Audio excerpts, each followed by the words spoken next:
আসসালামু আলাইকুম। আমি মারিয়া কিবতিয়া। আজকে আমাদের সঙ্গে এসেছেন জোসেফ মোহাম্মদ কুমার। আমরা তার সঙ্গে আলোচনা করব। জোসেফ, শুভেচ্ছা। কেমন আছো? মারিয়া, তোমাকে ধন্যবাদ। আমি ভালো আছি। তো কি নিয়ে আলোচনা করবে আজকে? জোসেফ, একটা গুরুত্বপূর্ণ কথা বলতে চাই। বলো মারিয়া। তুমি কখনো ইসলাম গ্রহণ করার কথা ভেবেছ? না, আমি কোনো ঈশ্বরে বিশ্বাস করি না। তাহলে ইসলাম কেন গ্রহণ করব? তবে ধরো, যদি সত্যিই আল্লাহ থাকেন। ইসলাম মানলে অন্তত ঝুঁকি কম, না থাকলে ক্ষতি নেই, আর থাকলে তুমি চিরকাল দোজখের শাস্তি থেকে বাঁচবে। আচ্ছা, প্যাসকেলের ওয়েজার, ধর্ম মানো কারণ যদি সত্যি হয় তাহলে লাভ, আর মিথ্যে হলে ক্ষতি নেই, এই ধারণা, তাই তো? ঠিক তাই। তোমার যুক্তি শুনে মনে হচ্ছে যেন ধর্ম একটা গাণিতিক বাজি। কিন্তু তুমি কি জানো, এখন পৃথিবীতে প্রায় 4200টি সক্রিয় ধর্ম আছে? এতগুলো? হ্যাঁ, আর ইতিহাসে তো আরো 1010 ছিল, মোট মিলিয়ে প্রায় 14,000-এর মতো। এখন ধরো, তুমি বলছো ইসলামই সত্য, তাহলে বাকি 13,999টা মিথ্যে? আমি বিশ্বাস করি ইসলামই আল্লাহর পক্ষ থেকে পাঠানো সত্য ধর্ম।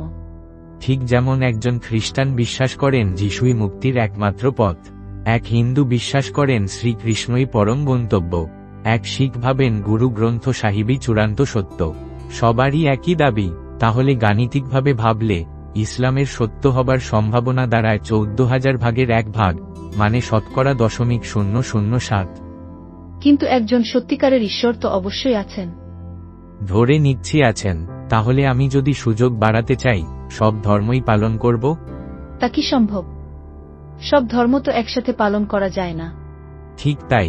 একবার কল্পনা করো, প্রতিদিন মুসলিমদের 5 ওয়াক্ত নামাজ, হিন্দুদের পূজা, খ্রিস্টানদের চার্চ, ইহুদিদের সব্বাত, বৌদ্ধদের ধ্যান, শিখদের পাঠ। সারাদিন শুধু আচারেই কেটে যাবে। তাও নয়, এক ধর্মে যা পুণ্য, অন্যটায় তা পাপ। বিপরীত আদর্শ। ইসলামে তো স্পষ্ট বলা হয়েছে, আল্লাহর সঙ্গে কাউকে অংশীদার করা ক্ষমার অযোগ্য। তাহলে দেখা যাচ্ছে, প্রতিটি ধর্মই অন্য ধর্মকে বাতিল করে দেয়। ফলে যত ধর্ম মানি, তত বিপদের ঝুঁকি। প্যাসকেলের ওয়েজার এখন একটা বিভ্রান্তিকর ধাঁধা, ভয় আর অনিশ্চয়তার অঙ্ক। কিন্তু কুরআনেই তো বলা আছে এটাই শেষ ও চূড়ান্ত সত্য। যেমনটা প্রতিটি ধর্মগ্রন্থই দাবি করে। সবাই নিজেদের বইকেই শেষ কথা বলে। কিন্তু ধর্ম তো মানুষকে নৈতিকতা শেখায়।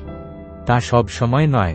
অনেক ধর্মগ্রন্থেই ঘৃণা, ভিন্নমতের উপর নিষ্ঠুরতা, নারীর প্রতি বৈষম্য, এসব দেখা যায়।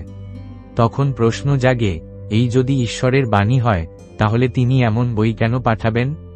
কিন্তু কুরআনে তো আছে, যার ইচ্ছা সে বিশ্বাস করুক, যার ইচ্ছা সে অবিশ্বাস করুক। হ্যাঁ, কিন্তু পরে আবার আছে, যারা অবিশ্বাস করে তাদের জন্য রয়েছে জাহান্নামের আগুন। একদিকে স্বাধীনতা, আরেকদিকে ভয়। এটা তো দ্বিমুখী বার্তা। ভয় তো মানুষের জন্য নিয়ন্ত্রণের উপায়, যাতে সে ভুল পথে না যায়। কিন্তু সেটা তো ভালোবাসা নয়, সেটা বাধ্য করা। একজন পরম ঈশ্বর যদি সত্যি প্রেম ও ভক্তি চান, তাহলে তিনি ভয় দিয়ে কেন পথ দেখাবেন? তুমি অনেক প্রশ্ন করো জোসেফ, কিন্তু আমি তোমার অবস্থান বুঝতে পারি। আমি চাই না তুমি অন্ধভাবে ইসলাম গ্রহণ করো, আমি চাই তুমি সত্য বুঝে গ্রহণ করো।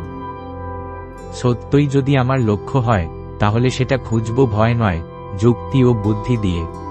যদি কোনো ঈশ্বর থাকেন, যিনি আমার চিন্তা ও সততা মূল্য দেন, তাহলে তিনি আমাকে গ্রহণ করবেন এমনিতেই।